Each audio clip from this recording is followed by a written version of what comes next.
Stevens, watching documentaries so you don't have to. 104.7 The Cave. What's going on, Mike the Intern, Jay Stevens? It is Dark Side of the Stream. Hola. Episode 230. My pick. Jay's pick this week. It is a documentary called The Diamond Heist, which is directed by Guy Ritchie, who so good. has directed his own heist movies in the past.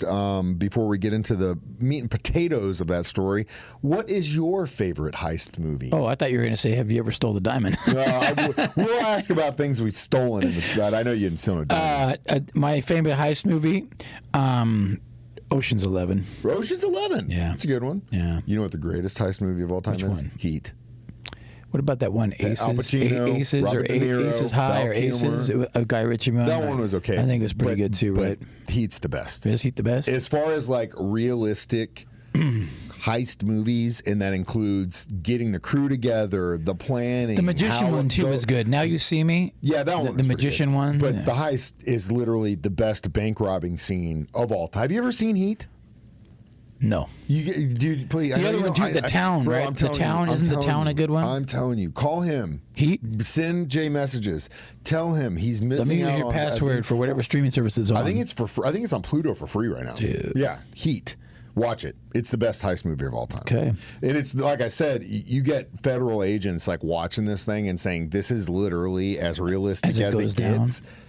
It is. And what solidifies that is this story that we hear about this diamond heist. Yeah. Because ultimately somebody talked early enough on in the process that they were able to be followed throughout that was the crazy part. Yeah. thing. They had such a great plan, but they were being literally. They knew they couldn't tell them exactly. They couldn't figure out exactly what they were doing. They eventually did. And I was rooting for the bad guy. I was rooting for the criminals on this one. Because it's such a well thought out plan. Yeah, exactly. And after the fact, when everyone's in jail and they're going through the court process, and these guys are like, "Look, the reason this started is because the security in that dome where you had close to $1 billion worth of diamonds. They had it. They didn't have any security guys walking around. They had the plan. It was perfect. They knew exactly how to pull it off. Except these guys had Except to talk. for some point, some guy ran his mouth. Damn it.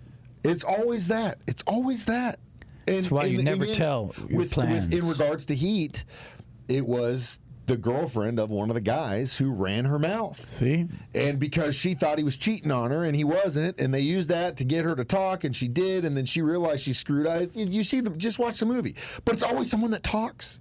Yeah. So here's what I'm going to say. I'm not tongues out of everyone. I'm not like the old days? championing going out and robbing anyone or committing a felony. But if you are going to commit a crime, if you are going to do something like that, make sure that you trust everyone that you're involving it with your life, and make sure that trust everyone, Tyler right now not to talk. I'm not going to tell him no plans. No, you're not going to tell him no plans. The whole building knows. He would. We need his He'd run his brains mouth. in the operation. Oh, that's right.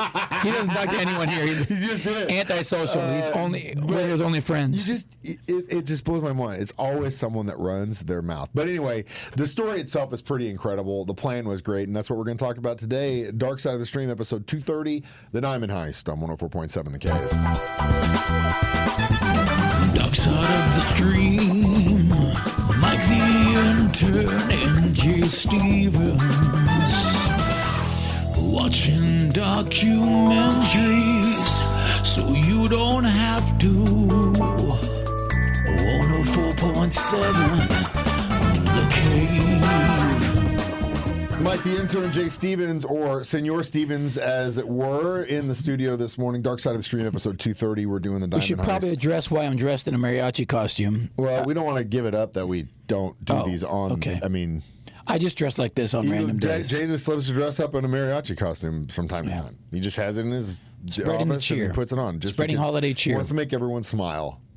But today we're doing Diamond Heist, and I guess our question is personal time. Have you ever stolen anything? Yeah. That you're willing to admit, other than in my wild youth. Other what you're willing to admit. I will admit one. Okay, let's hear yours first. You want me to go first? Yeah, I want to hear the level. All right, so Okay, well, oh, geez. My parents did a really good job raising us, and like I never stole anything from anyone. My whole life, and even right now, there's only one instance where I did do something that I'm not proud of, but it was in response to how I was treated. What happened was me and two of my best friends, when we turned 18, decided we were going to go to Colorado and camp Rocky Mountain National Forest the week leading into Christmas in December. Okay, like wind chills -20, right. -3. Too cold. I think I've been in and told this story. I got super dehydrated. Too cold. Yep. Almost died. Yeah, anyway, you almost died. On our way out there, we stayed a night in Estes Park. And while we were there, this is the hippie town. We're just hanging out, running around, blah, blah, blah. We go into this, like, this kind of, like, shop. And it wasn't a head shop or anything. It was just, like, this weird, like, trading post shop. But they had a bunch of, like, Tibetan moccasins. And, like, it was wild. Well, we're in there just kind of hanging out. And, you know, I look like this. I looked probably like this when I was 18. So, you know, it's not like I'm nefarious. I probably just look like a kid who smokes too much pot. Either way, we're walking around, and this guy just starts getting onto us, and just like we're like finally my buddy looks at me and goes, if he thinks we're doing something bad, let's do something bad. No. So we each took something and walked out of there. You each took something? Yeah, we each took something. I took sandalwood prayer beads, stubbed them in my pocket, and walked out. Prayer beads? That's how ironic. You stole prayer beads. Buddhism sandalwood prayer beads that smelled incredible. And then I think Jeff took some I can't remember. But ultimately, we believe in karma, and that is, I think, why the trip ended up being so horrible after that. Is because we did something to combat what this guy had done and made us feel like we were trash. And it was like, oh, you think we're trash? Well, in essence, our actions proved he was right. Yeah. And then karma came and smacked our. So you guys got double screwed. So this is what I'm saying, guys. Even though sometimes you feel like you could take justice into your hands, don't do it, because karma, she will wield that wheel at you, and she did. We got our payback big time. Yeah, you did. So I guess that was probably like $5 to $10. It wasn't like okay. My story's a little different. What's your level, bud? My story was when the first PlayStation came out, PlayStation 1. And it was, you know, quite a lot of money. I remember firing it up the first time and playing Tekken, and that noise. Absolutely the best, dude. Yeah. I was just like, yeah, for you Tekken. play a game on CD? For Tekken, dude. Right? Oh, yeah. I know. I remember. So there's the PlayStation, and I look down the toy aisle, and there's a very similar size box that says the game Lucky Ducks for $20. So I thought, well, why don't I just take the PlayStation out and put it in the Lucky Ducks box and go? So that's what I did, and so I bought the PlayStation for $20. So you know why they have security tags on boxes? This is before all that. This was in my youth. And put it over the metal strip. Nope, this is before all that. You can blame this guy for creating. We were criminal masterminds in our young teens. Yeah, well, that's actually not a bad idea. Yeah, but at least you got a PS1. We'll be back to talk about what these guys are going to steal next. Dark Side of the Stream on 104.7 The Kid. Dark Side of the Stream. Mike the Intern and Jay Stevens, watching documentaries so you don't have to. 104.7 The Cave. Mike the Intern, Jay Stevens, back in the studio discussing the Diamond Heist, directed by Guy Ritchie. And again, it's a really good documentary in the sense that you really get to follow every step of this thing. Yeah, very cool how they mapped it out. What they planned out. And so inevitably at the beginning, someone runs their mouth. A couple of these guys start getting tailed. And there are a couple other incidences where armored trucks had been almost attempted to being robbed. Yeah, and they had a funny name. They end up trailing that to a farm where they see the vehicles. That leads to more investigation, and they start to get a picture that there's a boat was used in a previous one. That was part of it too. And the dome in which all these diamonds were being held is right on the Thames River, and they start to figure out that they're planning on something big. And then while they're I guess the detectives are kind of like figuring out what these guys are up to, someone suggests, well, maybe they're after the diamonds in the dome. Someone just throws that out there. First, I thought maybe they're up for the cash from the vendors at the That was part of because originally they were going after those trucks, and that's kind of where they were leaning. Maybe that was to just kind of create some smoke and mirrors. If that was part of it, it was smart. But what they started to figure out as they were tailing these guys, what they were doing dry runs where multiple guys would go into the dome during certain days. Case and it then out, they would see this guy who they would call the boatman who would show up on this little propelled inflatable boat on the Thames. It always happened when the tide was high, and then they would leave. Nothing would ever happen. And so they were like, what are they? And then they figured out they're going to do this when the tide's high so that they can get away quicker. That at that point they knew as soon as the tide's high, they're going to try and pull this off. And so it was really ingenious what the police did in the sense that day, the entire crew inside the dome is all undercover officers. They got guys behind the false wall. I really wish that we could have seen it without them knowing what was going down and seeing this play out because it was such a good plan. It was a good plan. The guys, when they ended up getting caught, and there's nothing to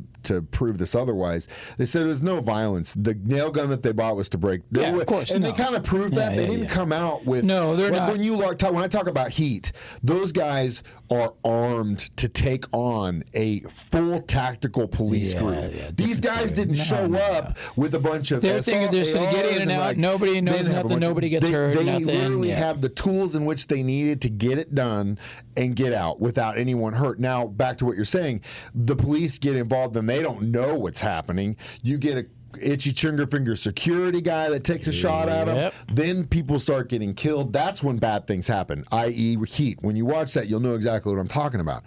But they were prepped for it. These guys, they tried really hard, I think, to avoid that because they knew that if they get busted, they're like 10 to 15. And, if you're talking about the possibility where you can get $1 billion, is that worth 10 to 15 years of your life? Right. I mean, some people would take that gamble. But they, in what you see throughout watching this documentary, I think I have to side with them. Like, I don't really think they were going to go in there with the intent that if it went bad, they were willing and ready to shoot themselves out of there. They just didn't have, with what they got caught with, it doesn't speak to that. And so you have to kind of believe them that it was a crime of opportunity.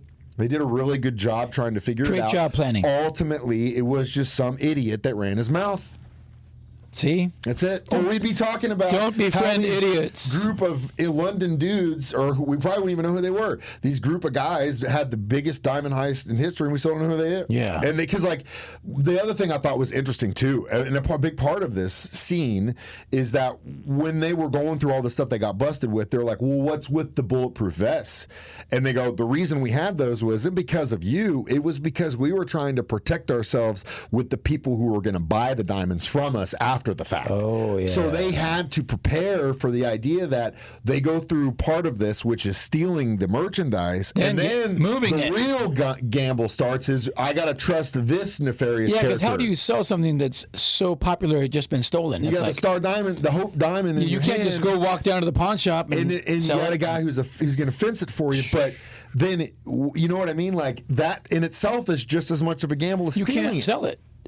You can't sell it. Except for unless you have a buyer that's willing to put the money up, in which inevitably they did. But what does he do with it? Because it's too famous. I mean, it's laundering money. Like if, for example, you're Pablo Escobar, then you're making $500 billion a year in drug trafficking, right? You can't spend that money, right? You have to launder it. Either you give your cousin who's got a laundromat money to run his business. Tyler, he's promoting a casino and they just pay their bands $5,000 a shot, and you're like, how the hell? I'll play there. That's all laundered money. To like a lot of art pieces that go missing and stuff. That's just a way to launder your money. Dinosaur bones. You got a Monet hanging in your. There's your $500 million that you did, and again, you might not ever sell it. But if you're listening at home and you have some money that needs to be laundered, I can help you. A bunch of examples. You can hire me, and I'll do various tasks. Jay will find all kinds of ways. I'll find ways to spend your money. Either way, we'll be back to talk about our reviews of this documentary next. Dark Side of the Stream on 104.7 The King. Dark Side of the Stream, Mike the Intern and Jay Stevens, watching documentaries so you you don't have to. 104.7 The Cave. Mike the Intern, Jay Stevens back in the studio. Dark Side of the Stream, episode 230 this week, The Diamond Heist. It was on Netflix, right? Yeah. Just popped up randomly, and what a great. It was a great one. Really I give nice it a solid 4. Yeah, for sure. Solid 4. One episode, one really just good, nice. well-directed Shot really film. well. Felt like an action movie. They did a really good job. I mean, the source material is really easy to work with. You get a guy like Guy Ritchie who has that source material where, since they were literally investigating these guys since day one, they're all facts. It's not like we just listened to Jay in prison tell me how it worked. It was like they had investigated. The funniest was they played that clip of the police talking, and they're like, "Yeah, this heist was almost like a Guy Ritchie movie." And then so they used that in there. Well, because of how much planning has gone into so good, it, dude. Especially that time, early 2000s. Those movies were like really popular. And those English guys like that, those English criminal types, they're just so funny. Their personalities are so big. You know, those dudes are hardcore guys. Yeah, but again, props to them for a great idea. Unprops to them for letting someone who shouldn't have known about it run their mouth. And again, props to the law enforcement for always having an ear to they always got informants out there, man. These police and they keep them in their pocket, and it works sometimes. It pays off. I mean, it stopped a $1 billion diamond heist, so it works out. As always, next week is my pick. We're going to go into Paramount Plus to watch the documentary. Your mom's passcode again on this. Casa Bonita, Mi Amor, which is the story of Matt and Trey from South Park buying Casa Bonita in Denver, Colorado, and redoing it because it was going to get sold, and it kind of had fallen off on better. It had better days. You ever go to Casa Bonita? No. They actually had one in Tulsa, Oklahoma City, for a long time. They're not there, but the one in Denver is still there, thanks to Matt and Trey from South Park. And that's why I'm dressed like this. Yeah, mariachi costume. They put like $30 million in that too, of their own money. Well, it was in the show, right? It wasn't in South Park. Well, yeah, because that's part of the shtick. But yeah, now it's part of their shtick too. Nice. So so we're gonna watch Paramount Plus. Thanks, Mom, for the password. As always, you can listen to us do this at 9 and 6 every Thursday. You can watch us do it on Facebook at the same time or YouTube, and then of course download this as a podcast from our. We have yet someone to show up at the station to come do it with us. We really, if you really are passionate about one of these documentaries, we wouldn't turn you away. We would love it if you could. But again, now we might get a line out the door next week. Yeah, probably. Now, I just want to see your stupid mariachi outfit, maybe. I may dress differently next week. As always, I'm Mike the Intern. That's Senor Stevens reminding you we watch movies, so you don't have to. Documentary. It's Dark Side of the Stream on 104.7 The Cave.